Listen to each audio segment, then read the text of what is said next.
یعنی کہ یہ آدمی خود خداوند کے پاس اپنی مرضی سے آنا چاہتا ہے، بلکہ آ رہا ہے۔ یسوع مسیح بولتے ہیں اگر کوئی پیاسا ہے تو وہ میرے پاس آئے۔ یہ جو ہے مسیح کے طرف ہر ایک انسان کے لیے دعوت ہے۔ یہ دعوت نامہ ہر ایک کے لیے ہے، مگر اگر کوئی یہ دعوت نامے کو قبول کرنا نہیں چاہتا ہے تو وہ الگ بات ہے۔ مگر یہ پکی بات ہے کہ یہ دعوت نامہ ہر ایک کے لیے ہے۔ یا مسیح صرف ایک شرط رکھتے ہیں، اور وہ ہے اگر کوئی پیاسا ہو۔ اب آپ شاید یہ بولیں گے کہ میں پیاسا نہیں ہوں۔ اگر آپ یہ بولتے ہیں کہ میں پیاسا نہیں ہوں تو یہ دعوت نامہ آپ کے لیے نہیں ہے۔ لیکن اگر آپ اپنے آپ کو پیاس سے بولتے ہیں تو مسیح آپ کو ان کے پاس بلاتے ہیں۔ انہوں آپ کے پیاس کو بجھانا چاہتے ہیں اور بجھا سکتے ہیں۔ اگر ہم یسایہ نبی کے کتاب میں دیکھیں گے تو انہوں بھی یہ دعوت نامہ کو اپنے کتاب میں لکھے ہیں۔ یسایہ نبی کی کتاب باب 55 اور آیت 1 میں لکھا ہوا ہے، اے سب پیاسو پانی کے پاس آؤ، اور وہ بھی جس کے پاس پیسہ نہ ہو آؤ۔ تو پیارے بھائی بہن، کوئی بھی جو ہے مسیح کے پاس آ سکتا ہے، مگر فیصلہ اس کو کرنا ہے کہ وہ آنا چاہیں گا یا نہیں۔ تو انسان اپنے سے خواہش کرنا اور اپنے ضرورت کو محسوس کرنا۔ اگر آپ کے دل میں خواہش ہے اور آپ اپنے دل میں ضرورت کو محسوس کر سکتے ہیں تو آپ آ سکتے ہیں۔ تو پیارے بھائی بہن، دو قسم کے جانوراں استعمال ہوتے تھے سوختنی قربانی کے لیے، برے اور بکرے۔ مگر جو جنگلی جانوراں تھے ان کا استعمال نہیں ہوتا تھا۔ اور ایک رکاوٹ یہ تھی کہ جانور بے عیب رہنا ضروری تھا اور گھریلو جانور ہونا پڑتا تھا، یعنی کہ جو جانور گھر میں پالا گیا ہے، صرف وہ جانور قربانی کے لیے قبول ہوتا تھا جو جانور مالک کا عزیز ہوتا تھا اور جو مالک کے لیے قیمتی گنا جاتا تھا۔ کئی کو بولے تو ایسا جانور مسیح کی جگہ لیتا تھا۔ خدا کے کلام میں لکھا ہوا ہے کہ خدا اپنے بیٹے کو نہیں چھوڑا بلکہ اس کو قربان کر دیا۔ اگر ہم غور کریں گے تو ہم کو معلوم ہوگا کہ یسوع مسیح صلیب پہ مصیبت اٹھائے اور خدا باپ آسمان میں ہے۔ اور ایک رکاوٹ یہ تھی کہ جو جانور سوختنی قربانی کے طور پہ چڑھایا جاتا تھا وہ جانور اپنے مالک کا فرمان بردار رہنا پڑتا تھا۔ میرے دوست، یہ ایک زبردست تصویر ہے۔ مسیح جو ہے فرما بردار خدمت گزار تھے۔ انہوں خدمت گزاری کرنے کے لیے آئے اور انہوں مرے دم تک فرمان بردار تھے۔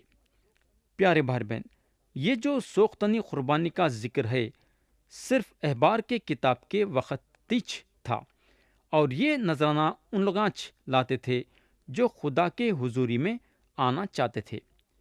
یہ جو سوختنی قربانی ہے عبرانی میں اسے اولا بلاتے تھے، جس کا مطلب ہے جو چیز اوپر جاتی ہے۔ اس کا مطلب یہ ہے کہ قربانی دھواں بن کے اوپر جاتی تھی، بلکہ سارے کا سارے قربانگاہ پہ بھسم ہو جاتا تھا، کچھ بھی نہیں باقی رہتا تھا سوائے راکھ کے۔ تو یہاں یہ ظاہر ہوتا ہے کہ خدا سوختنی قربانی کو مسیح میں دیکھتا ہے۔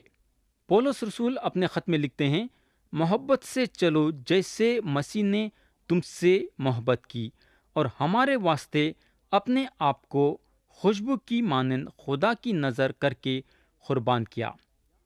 اور پیارے بھائی بہن، یا اگر ہم احبار باب 1 اور اس کی آیت 9، 13 اور 17 میں دیکھیں گے تو ہم کو معلوم ہوگا کہ خداوند کے لیے راحت انگیز خوشبو کی آتشی قربانی ہے۔ تو میرے بھائی، یہ چیز خدا مسیح میں دیکھتا ہے۔ یہ نہیں کہ آپ مسیح میں کیا دیکھتے ہیں یا میں کیا دیکھتا ہوں، بلکہ یہ ہے کہ خدا کیا دیکھتا ہے مسیح میں، اور یہ چیز سب سے زیادہ اہم رکھتی ہے۔ خدا یہ بولتا ہے کہ انہیں خوش ہے وہ کام سے جو یسوع مسیح صلیب پہ آپ کے لیے اور میرے لیے کرے۔ میرے بھائی، خدا یہ بات سے خوش ہے کہ مسیح ہمارے لیے اتنا بڑا کام کرے کہ انہوں اپنی جان دے کے ہمارے لیے گناہوں کی معافی کا راستہ کھول دیے۔ ہمارا کام بس یہ ہے کہ ہم یسوع مسیح پہ ایمان لانا، اور اگر ہم یہ کام کریں گے تو خدا ہمارے سارے گناہ معاف کریں گا اور ہم کو روحانی زندگی دیں گا۔ تو میرے دوست، خدا اس بات سے خوش ہے کہ مسیح ہم جیسے گنہگاروں کے لیے صلیب پہ اتنا بڑا کام کرے۔ تو اب سوال یہ پیدا ہوتا ہے کہ کیا آپ خوش ہیں کیا؟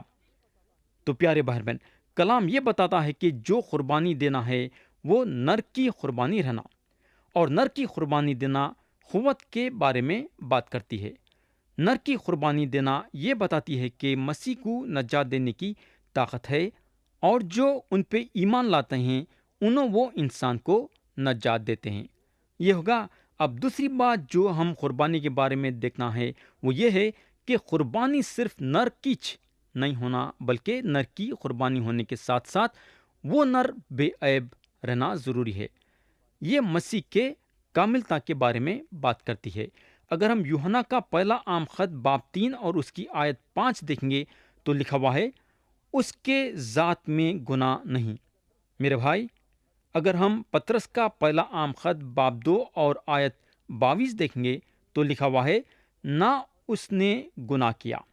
اور اگر ہم کرنتھیوں کے نام پولس رسول کا دوسرا خط باب 5 اور اس کی آیت 21 دیکھیں گے تو لکھا ہوا ہے، جو گناہ سے واقف نہ تھا۔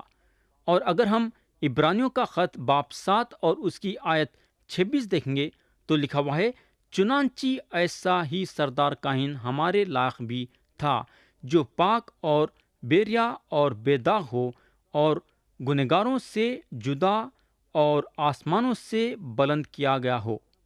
پیارے بھائی بہن، اگر ہم متی کی انجیل باب 3 اور آیت 17 دیکھیں گے تو لکھا ہوا ہے، جہاں خدا باپ بولتا ہے، یہ میرا پیارا بیٹا ہے جس سے میں خوش ہوں۔ بولنے کا مطلب یہ ہے کہ قربانی بے عیب ہونا تھا اور مسیح بے عیب تھے۔ اور ایک چیز جو ہم کو غور کرنا ہے وہ یہ ہے کہ قربانی اپنی مرضی سے لانا تھا۔ بولنے کا مطلب یہ ہے کہ آپ کو مسیح کے پاس آنے کی ضرورت نہیں ہے، لیکن اگر آپ نجات پانا چاہتے ہیں تو آپ کو مسیح کے پاس آنا ضروری ہے۔ نجات پانے کا کوئی دوسرا راستہ نہیں ہے۔ مذہب کے ذریعے سے یا اعمال کے ذریعے سے یا اپنے آپ کو اذیت دینے کے ذریعے سے ہم نجات نہیں پا سکتے۔ خدا یسوع مسیح کا راستہ نکالا اور صرف یہ راستے کے ذریعے سے نجات ہے۔ اگر ہم یوحنا کی انجیل باب 14 اور اس کی آیت 6 پڑھیں گے تو مسیح بولتے ہیں، راہ اور حق اور زندگی میں ہوں، کوئی میرے وسیلے کے بغیر باپ کے پاس نہیں آتا۔ اب آپ شاید بولیں گے کہ یہ تو عجیب بات ہے، مگر میرے دوست، یہ آپ کا خیال ہے، مگر صرف یہ راستہ آپ کو خدا کے پاس لاتا ہے۔ اب اگر آپ یہ سوچتے ہیں کہ میں میرے زندگی میں یہ راستہ نہیں اپناؤں گا، میرے بھائی، یہ آپ کی مرضی ہے۔ خدا آپ کو آپ کی مرضی دیا ہے۔ اگر آپ یہ راستے پہ قائم ہوں گے تو خدا آپ کو نجات دیں گا، ورنہ نہیں۔ اور ایک چیز جو قربانی کے بارے میں غور کرنا ہے بولے تو وہ ہے، آپ جہاں چاہے وہاں قربانی نہیں دے سکتے۔ اگر ہم آیت 3 میں دیکھیں گے تو خدا بولتا ہے، لا کر اسے خیمہ اجتماع کے دروازے پر چڑھائے، یعنی کہ کوئی دوسری جگہ نہیں بلکہ صرف خیمہ اجتماع کے دروازے پہ۔ اب سوال یہ پیدا ہوتا ہے کہ خدا یہ حکم کیوں دیا کہ خیمہ اجتماع کے دروازے پہ قربانی چڑھانا؟ خدا یہ حکم اس لیے دیا تاکہ اسرائیلیوں کو بت پرستی سے بچا کے رکھنے کے لیے۔ خدا کو معلوم تھا کہ اسرائیلیاں کتنے کمزور ہیں۔ خدا کو معلوم تھا اسرائیلیاں بت پرستی میں گر جا سکتے۔ خدا جو ہے ان لوگوں کے کمزوری کو جانتا تھا، اور خدا ان لوگوں کو یہ ناپاک کام کرنے سے روکنا چاہتا تھا۔ تو پیارے بھائی بہن، اگر ہم اسرائیلیوں کے زندگی پہ غور کریں گے تو ہم کو معلوم ہوگا کہ ان کی بت پرستی ان کو ان کے شہر سے دور کر دی۔ بابل کے لوگ آ کے ان کو پکڑ لے کے چلے گئے۔ اور یہاں ہمارے لیے ایک سبق ہے۔ یہاں ہم یہ سیکھتے ہیں کہ ہم یہ نہیں سوچ لے کے بیٹھ سکتے کہ ہم ہماری طاقت سے اور ہماری قابلیت سے نجات پا سکتے، اور ہماری طاقت سے اور ہماری قابلیت کے ذریعے سے ہم خدا کے پاس آ سکتے۔ میرے بھائی، ہماری طاقت یا ہماری قابلیت کام کرنے والی نہیں ہے۔ ہم سب گندے نالی کے کیڑے ہیں۔ اگر ہم یسایہ نبی کی کتاب باب 64 اور اس کی آیت 6 دیکھیں گے تو لکھا ہوا ہے، اور ہم تو سب کے سب ایسے ہیں جیسے ناپاک چیز، اور ہماری تمام رازبازی ناپاک لباس کی مانند ہے۔ تو میرے بھائی، خدا ہماری رازبازی قبول کرنے والا نہیں۔ اگر خدا ہماری رازبازی قبول کر سکتا بولے تو ہماری رازبازی خدا کی طرف سے رہنا، اور خدا کی رازبازی جو ہے مسیح کے ذریعے سے ہے، یعنی کہ جب ہم خدا کے سامنے اپنے گناہوں کا اقرار کر کے یسوع مسیح پہ ایمان لاتے ہیں تو خدا ہم کو اس کی نظروں میں رازباز بناتا ہے۔ تو پیارے بھائی بہن، خدا بولتا ہے قربانی خیمہ اجتماع کے دروازے پہ آئے۔ بولنے کا مطلب یہ ہے کہ کوئی دوسرا رستہ نہیں ہے، بلکہ ہم کو خدا کے پاس آنے کے لیے خدا کا رستہ ہمارے زندگی میں اپنانا ضروری ہے۔ یسوع مسیح بولتے ہیں کوئی میرے وسیلے کے بغیر باپ کے پاس نہیں آتا۔ اب ہم احبار کی کتاب باب 1 اور اس کی آیت 4 پڑھیں گے۔ لکھا ہوا ہے، اور وہ سوختنی قربانی کے جانور کے سر پر اپنا ہاتھ رکھے، تب وہ اس کی طرف سے مقبول ہوگا، تاکہ اس کے لیے کفارہ ہو۔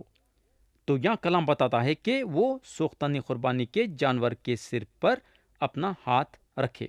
بولنے کا مطلب یہ ہے کہ جب ایک آدمی اندر جا کے جانور کے سر پہ ہاتھ رکھتا تھا جو ذبح ہونے والا ہے، تو یہ آدمی یہ بتاتا تھا کہ یہ جانور جو ہے اس کی جگہ لے رہا ہے، یعنی کہ یہ آدمی یہ اقرار کرتا ہے کہ انہیں مرنے کے بجائے اس کی جگہ پہ جانور مر رہا ہے۔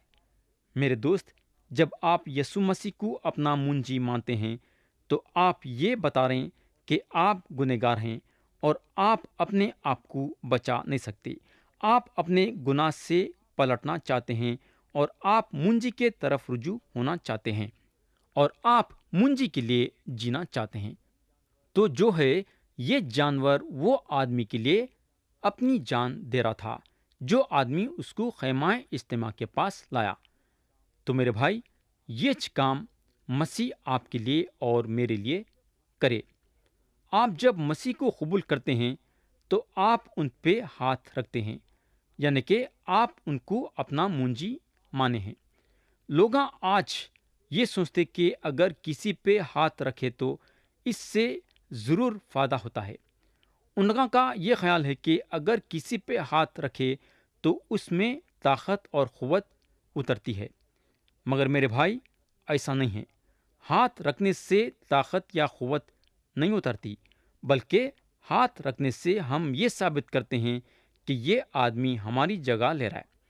اگر ہم اعمال کی کتاب میں دیکھیں گے تو ہم کو معلوم ہوگا کہ کلیسیا پولس رسول اور بارنابا پہ ہاتھ رکھ کے ان کو جگہ جگہ پہ مسیح کی منادی کرنے کے لیے چھوڑے۔ کلیسیا یہ ظاہر کری تھی کہ ان کے جگہ پہ ان لوگاں پولس رسول اور بارنابا کو چھوڑ رہے ہیں، تاکہ جگہ جگہ یہ جا کے یسوع مسیح منادی کرے۔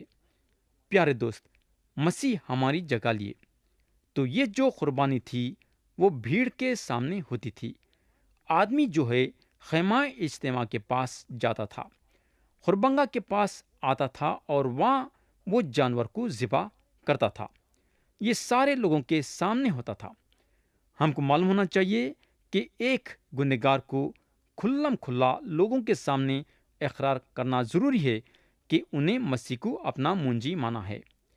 ایمان کے ساتھ ہم ہمارے ہاتھاں مسیح پہ رکھتے ہیں، مگر عام لوگوں کو یہ معلوم ہونا ضروری ہے کہ ہم یسوع مسیح کو ہمارا منجی مانے ہیں، اور ہم کو معلوم ہونا چاہیے کہ یہ بپتسمہ ہے۔ لوگوں کے سامنے یہ بتانا کہ ہم یسوع مسیح پہ ایمان رکھتے ہیں اور ان کو اپنا منجی مانے ہیں۔ بپتسمہ کا مطلب ہے کہ اپنے پہچانت کو ظاہر کرنا، لوگوں کے سامنے یہ ظاہر کرنا کہ ہم یسوع مسیح کے موت میں اور ان کے مردوں میں سے جی اٹھنے میں شرکت لے رہے ہیں۔ اس کے لیے پانی کا بپتسمہ دیا جاتا تھا، باپ، بیٹا اور روح القدس کے نام سے۔